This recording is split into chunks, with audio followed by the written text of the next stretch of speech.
गांव पहुंचा तो मैंने देखा कि यहाँ ज़रूरत क्या है, शुरुआत हम कहाँ से करें, नीड क्या है, यहाँ लोगों को सबसे ज़्यादा समस्या कहाँ से आ रही है। तो हम उनसे मिल रहे थे खेत में, खलिहान में, उनके घर पे जहाँ भी जाते थे। तो पहले मैंने पकड़ा कि यहाँ जो खाने का तेल है वो बाहर से बहुत अशुद्ध आ रहा है, प्योर तेल नहीं है, जबकि ये लोग सरसों उगा रहे हैं।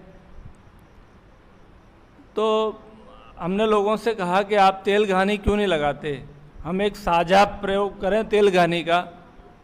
बोले पहले लगी थी लेकिन सब फेल हो जाते हैं।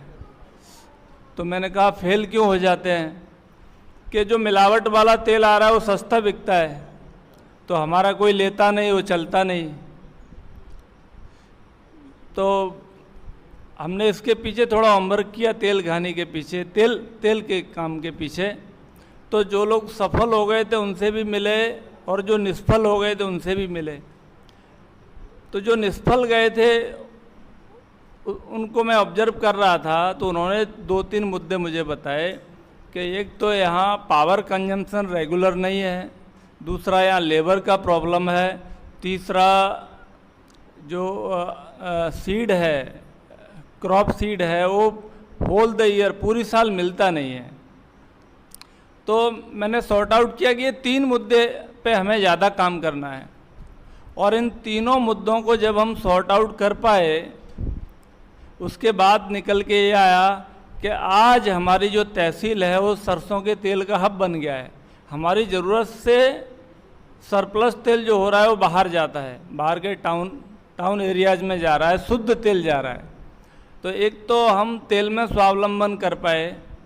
मसाले में हम जब बहनों के साथ बैठ रहे थे तो हमने बहनों से कहा कि आप पूरा दिन पशुपालन का काम तो सुबह शाम का है, दिन में क्या करते हैं, कि हमारे पास कोई काम ही नहीं है, तो आप क्या काम करना चाहते हैं। उन्होंने कहा कि आटे का काम चल रहा है, एक भाई कर रहा है गांव में, तेल का काम शुरू हो ही गया है, बढ़िया चल रहा है, हम मसाले का करना चाहते हैं। तो हमने वो व्यवस्था बनाई। आज बहनें मसाले की जिम्मेदारी उन्होंने ली है और पूरे गांव के मसाले हमारे गांव में ही तैयार हो रहे हैं और अगल बगल के गांव वाले भी वहीं से ले रहे हैं। तो ये मसाले में स्वावलंबन बहनों के जरिए बना। हमारे यहाँ आलू का बेल्ट है, आलू बहुत करते हैं लोग, और आलू में जब जो लागत है वो निकल के नहीं आती तो सुसाइड भी करते हैं। तो हमने कहा कि इससे पीछा छुड़ाने के लिए हमारे पास क्या विकल्प होना चाहिए। तो हमने कहा कि किसी के पास 3 एकड़ ज़मीन है तो 1 एकड़ में आप अनाज करो, 1 एकड़ में सरसों करो और 1 एकड़ में बागवानी करो। धीरे धीरे हमारा वो कॉन्सेप्ट भी बहुत सफल गया है और हमारा ज़िला आज बागवानी में अगल बगल के सभी ज़िलों से अव्वल दर्जे पे आ रहा है। तो इस तरह से छोटे छोटे प्रयोग हम ज़मीनी लेवल पे करते गए और उनमें सफल होते गए हैं। सिर्फ करके छोड़ दिया ऐसा नहीं, लेकिन आज उससे हमारा हौसला बढ़ा है। अभी हम सोच रहे हैं, गांव वालों से चर्चा करते हैं कि स्वावलंबन में और हम क्या प्रयोग करें ग्राम स्तर पे, क्योंकि हमारे जो खेती में खेत पैदाश हो रही है उसका वैल्यू एडिशन हमें ज़्यादा से ज़्यादा करना है। जैसे मैं इस साल की बात करूं तो हमने गुलाब किया था नर्सरी में, तो 5000 कलम हमने अपनी जगह में लगाई, तो उससे 1-1.25 लाख रुपए का गुलकंद पैदा हो गया। फूल तो बिका ही लेकिन गुलकंद भी बना। औषधियाँ हम जो कर रहे हैं कैंपस में, उससे हमने च्यवनप्राश बनाया, तो कम से कम 2.5 लाख रुपए का हम, ये सेंटर की बात कर रहा हूँ मैं, 2.5 लाख रुपए का हम च्यवनप्राश बेच पाए।